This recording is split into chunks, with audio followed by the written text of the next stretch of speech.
Hearing from a number of our local elected officials about this tragedy, lawmakers are offering their condolences while also demanding answers. First Alert 4 Chief Investigator Lauren Traeger joining us tonight from the newsroom. She's getting with the reaction that she's gathered. Well, it's clear officials are seeking answers right now. There are some quick to place blame, others who say that's not helpful in the moment. There are, though, serious questions about how the federal government has been staffing some of these really important aviation safety positions. That is why I asked Senator Josh Hawley if he's concerned a crash like this could happen again. Listen, the fact that our military is doing training exercises right over top of the flight path at DCA, how is this happening? Listen, what I've learned so far raises a lot more questions than it does provide answers. Hawley says he wants there to be a full accounting of what caused the crash. A report by the New York Times found staffing in the tower at the D.C. airport was not normal for the volume of air traffic at the time.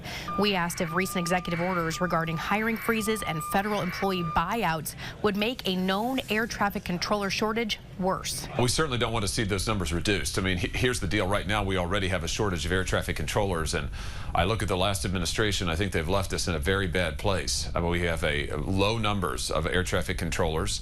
They lowered the standards for air traffic controllers. We need to go in the opposite direction. In a press conference Thursday, the president blamed DEI policies. I don't think it's the time for finger pointing and things of that nature. New Congressman Wesley Bell, though, believing due diligence will be done to figure out what caused the crash and how to prevent another one. Those are the questions that everyone wants answered, and you know, having the honor of serving on the Oversight Committee, we in all likelihood will get an opportunity to do a deep dive into those matters and get to the bottom of this, because the American people want to know. Both lawmakers, though, extended their sincere condolences to the families who lost loved ones, offering any type of help or assistance they might be able to extend at this time.